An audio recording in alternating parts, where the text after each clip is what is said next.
Hey all, welcome back. This is Dino the Ops Guy, and this is Production Management in Practice, or Stardew Production Management 101.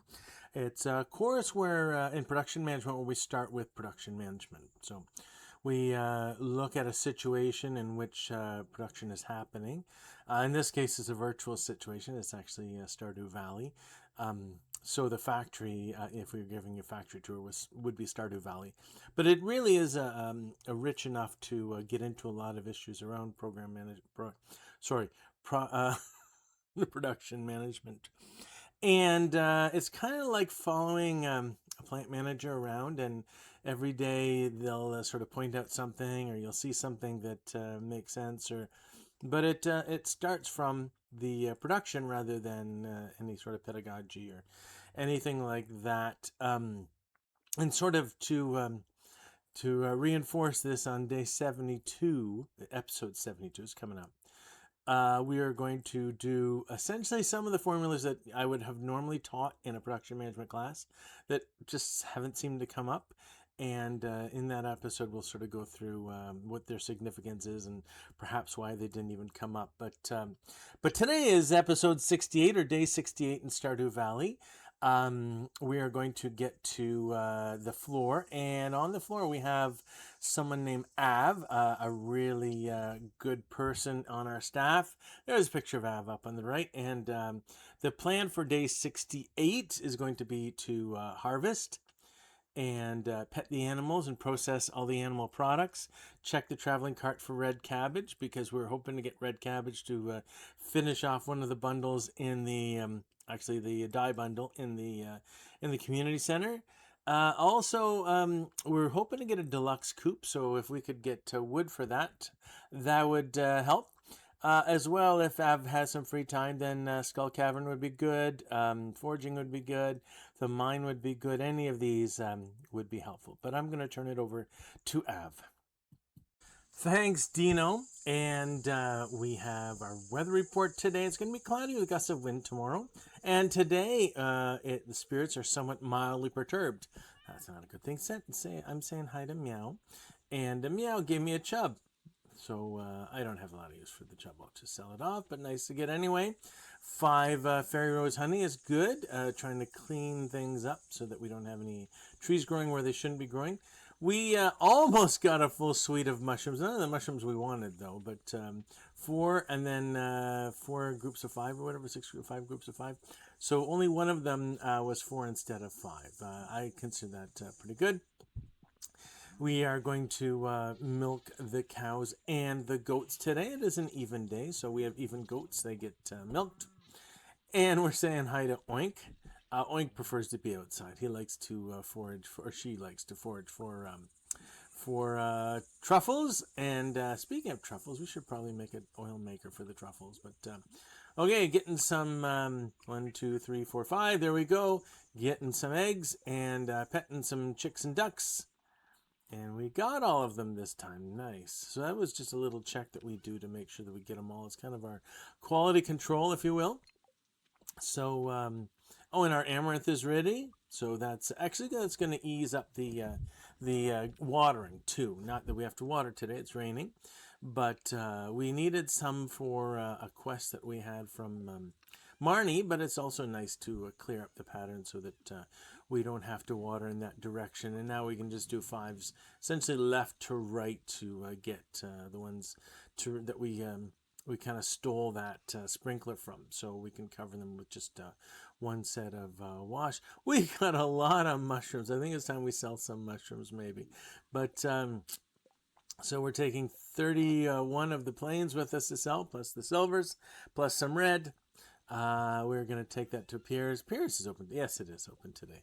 Every once in a while I get cut because it's not open. Okay, so we made an oil machine, and you can put corn in that for corn oil, and you can put sunflower in that for sunflower oil, but we're going to put truffle in that for truffle oil, because it just makes them so much more valuable. So let's grab that truffle and load that.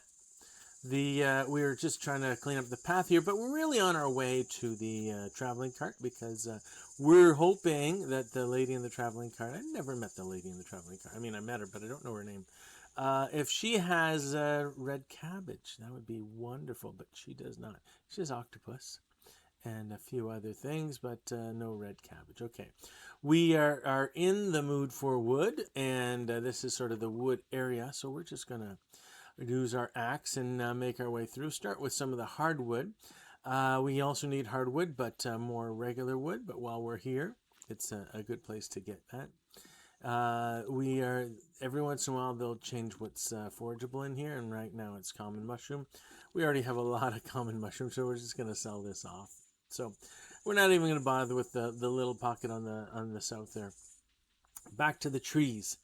Back to the trees. So whatever wood we can get. So ideally we'd want to get enough wood, 550 to be specific, so that we can make a big coop. A deluxe coop, not a big coop, a deluxe coop, a big coop. So that's kind of our target. I don't know how well we're going to do or how close we're going to get, but we'll see what we can do. As long as there's trees that are easy to get to, we're just going to get to them. If we have to go out of our way, well, that's maybe not in the cards. But while the trees are there, we're just going to take advantage of them, knock them down. So even this maple tree that we're going to get out of the way. Now, if this was an oak tree, I might consider putting a tapper on it. But even then, I like to have the tappers close by where we can see them, just so that we could, be ready to harvest them when they're ready to harvest. You can do all kinds of planning, but it's one of those things. It doesn't matter how well you plan; you're going to miss it if it's not in your face. That's at least what I find is from the plant side, that visibility is a big part of schedule. So I make it an intrinsic part. Just sort of coordinate that visual clues should be included with time clues, etc. We'll say hi to Jazz first. No, I haven't seen any fairies, at least not today. And Marnie, we're gonna give you some amaranth, and you're gonna be happy about that. That's good. And she's going to be so happy she gives us 500G. That's good. And while we're here, we'll check if Leah is in, because we also have an amethyst for Leah. So we got a cut scene there where we could talk about her festival, but I just want to get to the point here and give her the amethyst, and that will give us 300G. So we're collecting G pretty quickly. Head up to Pierre's so that we can unload some of this stuff. And 480, if we need, there's another cutscene for Abigail. We're going to skip that one as well. 480 for the for wood. That's pretty close. I think it's not 550, but 500 that we actually need. So that's probably like a tree and a half left. So I think we're going to go up to Robin, see if we can get a tree and a half on the way. And we're going to say hi to Sebastian. And we're going to request our deluxe coupe. That way we can put wabbits in there. I love wabbits. Okay, we'll get the stone out. We have 506. That's more than 500 in my book. And there it is. We can get the coupe deluxe, as they say in France, or the deluxe coupe everywhere else. We got some hazelnut. We wanted to say hi to Linus. Hi, Linus. Oh, your old friend, the rock. Yeah, the rock's gone. It's moved on. Kind of a funny cut there. Okay, so we got some more common mushrooms. We got some plum. And making our way through back to the farm. We got a couple pale ale that we can convert, put back in hops. And we really didn't get our blueberries now, did we? So we got to go back and get some blueberries. See the visual clues, how important they are, because sometimes I don't remember. All right, we got our blueberry. We can drop some stuff off. Let's take care of the blueberries first. That's going to be our priority, I think. So now the other thing is, we kind of need fiber. So that we'll get some more hardwood here, and if we get any seeds, we can plant them. But I'm trying to think, if we harvest those weeds there, or that grass there, we're going to get hay, but no fiber. And a lot of the stuff that would give us fiber, certainly there's a couple over to the left there, but that's not enough. And if we hit those, we'll probably hit all the small trees around them and cut them up. So not a good situation. So I think at some point we're going to try and get back to the mine. And if there's a like 25 to 30 floors, and 80 to I think 115 or 110, whatever, maybe 105, but just above 80, those are all really good floors for fiber. They tend to have a lot of weeds in them, so maybe that's the right thing to do. Um, but yeah, so just sort of covering off the bases with eggs and with milk. And given that we're in this corner, we might as well take care of the potted crab pots as well. Put some trash into the recycle bin and get out some torches. The idea with the torches is we have the greenhouse open now, so if we can light up some of the greenhouse, just make it easier to walk around at night, that would be helpful. So that's kind of the plan in mind with the torches. Otherwise, we'll just leave them in that chest with the recycle stuff. So we don't have a lot of wood left, and that's okay. We can build some up as we go. There's no immediate plans for wood necessarily, but we are kind of low. We're low on food, but that should never be a problem with so many pine cones and maple seeds and acorns that we have. We can convert those to field snacks. It's just have to take the time to do that. So we've done that.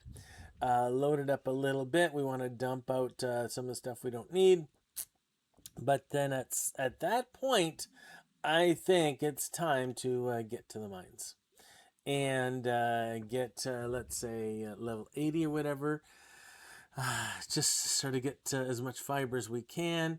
It's a low luck day, so we don't have to worry about looking for ladders necessarily. But we don't have to get to the bottom, so that's not really a trade-off. It's just nothing that we need. So we're going to focus primarily on the good stuff. Oh, we just got a lure there. That's good. And fiber where we can. So the plan really is, if we can get enough fiber for a worm bin, or even we need less fiber, but we need more of them. The tree fertilizer, you need 5 stone and 5 fiber each. Then we can fertilize our acorns, or our oak saplings, I guess you could call them now. They're starting to grow up, and make those bigger so that we could put tappers on them. And you know what? The bats are coming, and Clint gave us a quest. Still a couple days left on that quest. Let's take care of these bats, and hopefully we'll get enough bat wings to finish that quest. That would be a big help. We did get a few bat wings. I'm kind of happy with that haul. And big stones. Stones are good. The next thing we need stones. I think we need them for one of the house upgrades. At some point, the need for stones tends to fall off. But if we're going to fertilize our oak saplings, our acorns that we've planted, we will need some stones. So getting more of those isn't the worst thing in the world. We've gotten all the fiber. Let's move on. And when we're actually doing pretty well on void essence, from what I can tell as well. So hopefully that adds up to something. Hard to tell in the moment, but we're in the right direction for sure. So we got another floor, some more fiber, albeit farther away, and because it's midnight, I think it's time to head back. We don't have to worry about closing up the barn and the coop, but there's always a little bit that we want to finish up at the end, whether it's jars or kegs or whatever. Nice to have the extra time to do that. So let's clear out some of the stuff we have. Now, as far as the seeds go, the mixed seeds, I know we took out the sprinkler. And in the spot where we had the sprinkler, there is a dry spot, and it's raining today, so it becomes a wet spot. And we can plant that. That looks like corn's coming up there. We got a diamond. That's good. We're just going to move the diamond because we're going to keep it to put it in the first chest, the cauliflower chest, if you will, because we're using that to collect for the Grange exhibit next week. Diamonds are good in the Grange exhibit, and then we're going to put our 3 torches in the 3. What happened? We only got 2. Oh, there's. I guess it's got stuck in the door, so we're good. We can always fix that later. So the diamond and the pink cake are all part. They're very good items for the Grange display, so I'm going to put them in that chest to have them. Gonna look at, we don't need the rubies, we don't need the topaz. Okay, we can sell those off safely, put the mushroom away, sell off the ruby and the topaz, and I think it's time for bed. So, okay. We got a fair bit clear, almost 9,000, as well as what we sold at Pierce. So tomorrow, the weather report on the following day is going to be cloudy with gusts, and the fortune teller. Don't go away, Dino. I got some review to do.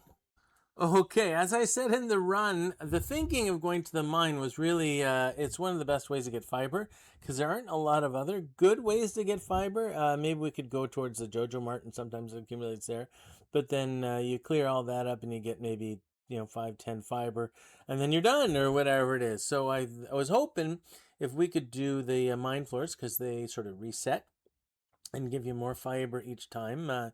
So the idea being we'll go for fiber, and as well, if we could have finished Clint's, or get at least closer to finishing Clint's quest, that would be a good idea. So I actually listed out what we got on that last 4.5 hour mine trip or whatever.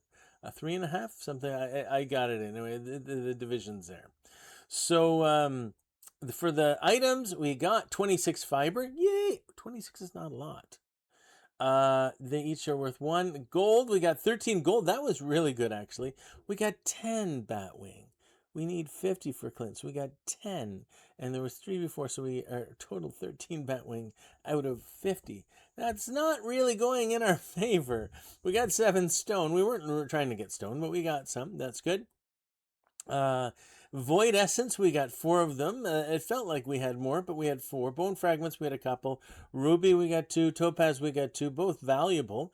And quartz, we got 1. So all in, we got 1,400 and a quarter. So it works out to about 316 G per hour. I think that's better than we were saying before in fishing. But it doesn't seem like at this level that's a good return on an hour.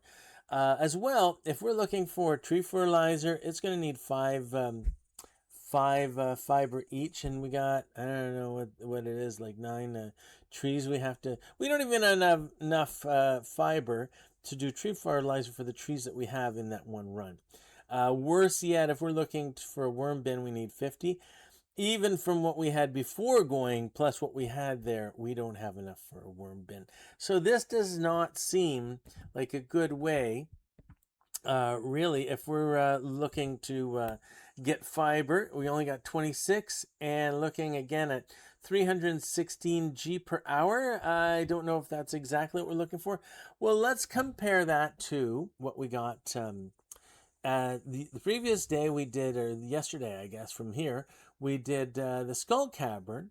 And for the Skull Cavern, we worked out to 484 G per hour for the 9.5 hours that we were there. And when I'm looking through Omni Geode, we can't sell Omni Geode. So it's worth something. We can take it to Clint's and get a lot of good stuff out of it. In fact, it's got to be at least as worth as much as a Magma Geode because you can get better stuff in the Omni Geode. And a Magma Geode is worth 150 each, but on our list, it doesn't even register here.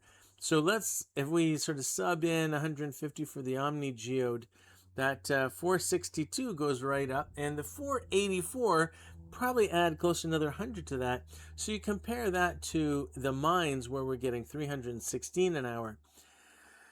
It does not look like a good way to either get fiber or get anything for that. So it's starting to be a bit of a losing proposition if we can substitute out the skull cavern, notwithstanding the fact that we're going to miss out on what little fiber we can actually get there. So there's another way to get fiber. Probably the better way would be fiber seeds. However, to get fiber seeds, we have to finish Linus's community cleanup special order. And that hasn't come. Right now we're in the Clint's special order for the bats. But hopefully next week it'll come up, or the week after. So I think that's sort of what we have to hold out for. And hopefully we'll get that. And as far as Clint's Batwing thing goes, unless we just get a whole bunch of time that we can just hang out. The other advantage to that, if we could get some monster musk, and then twice as many googlies come after us, and hopefully twice as many bats. Well, at the end of the day, we're not going to get monster musk anytime soon, because that's another sort of weekly quest that the wizard would offer us. I think that's how we get that one. So at the end of the day, I think we're just going to abandon Clint's quest and hold out for the community cleanup where it makes sense. So this goes back to something that I think Dino's mentioned before, but certainly if he hasn't mentioned, it's worth mentioning this notion of Plan, Do, Check, Act. It's a big part of lean manufacturing. I think it was started by Stewart before lean manufacturing, of course, but the Japanese really picked it up at Toyota and used it in part. So the example here is we needed fiber, and we created a plan to get the fiber so that we could get enough for fertilizing and maybe even a worm bin. We exercised that plan, and then we looked at the results to find that it really didn't do what we were hoping it would do. So there's a bit of a shortfall there. So we created a new plan that considered the success and failure or failure of what we found. Usually it's a sort of a mixed bag. Some stuff works, some stuff doesn't, and we address it. And that sort of shows that pattern of first we did the plan, then we did the do, and then we did the check, and then the act. And it circles back that the act kind of leads to that new plan, new plans, if there's multiple plans. And the point here isn't that every time we're in a meeting, we have to consider plan, do, check, act. Every time we're in a project, that is way too much overload. The idea is more along the line of, just as we were saying, we're in the mines and we have this plan, and it kind of worked the way we were thinking of, but it didn't really work the way we were thinking of. And that's where someone should, like me, should step in and say, I'm going to do a bit of analysis here to see, did our plan actually come close? Not because I'm going to do it for every plan, but this one's a bit different. This one's sort of on the edge, and if we can learn from it, there's a lot of benefit to it. And the alternative, and this is probably the biggest learning point, the alternative is just saying, well, who's in charge of not getting enough fiber? Let's fire them and let's move on. And that's the worst approach, because first off, anyone you start targeting is going to stop talking, so you're not going to get any feedback at all. You won't know what's going right, what's going wrong, or any of the case. And then for the most part, you're going to turn everyone else off too, sort of by association. So what ends up happening is you automatically lose a lot of information from what you're getting on the floor. And even if you get rid of that person, if it's a systemic issue, you're never going to get rid of the problem. So you haven't solved anything, and you've just made it worse. So in situations where things are not going, and I've never had the inkling, but if you have the inkling that maybe we should get someone better who's better at this, it's time for a plan, do, check, act cycle and say, maybe we're just looking at this the whole entirely wrong. And PDCA is a good way to sort of essentially anonymize. I mean, people will say what they need to say, and you'll get the information that you need for the most part. But it really sort of takes away the smoking, sort of the loaded gun towards anyone, and really sort of puts it in the system world, which is, along the lines of W. Edwards Deming than I don't know, some sort of a draconian leader, if you will. So, all right, now I am going to turn it back over to Dino. Thanks, Av. That was really well done. I thought the run went as well as can be expected, but the analysis was spot on. So that's a really good ad for that. And we harvested the crops. We got the animals petted, and everything processed. We also got a new oil machine for our truffles. That's good. No red cabbage this time. We were looking at a couple of things in the traveling cart, but no red cabbage. That's really what we're pining for. And not only did we get enough wood for the deluxe coop, but we got the order in for the deluxe coop. So that's going to be good. Hopefully we'll be able to introduce rabbits soon. Rabbits are good. And we did some mining, and I have to say, learned a lot from it. So, given Av's analysis, so I'm hoping you're getting something out of this. If there's anything we can do to make this more interesting or better learning, then certainly put it in the comments. Otherwise, I hope to see you in the next episode. This is Dino the Ops Guy signing off.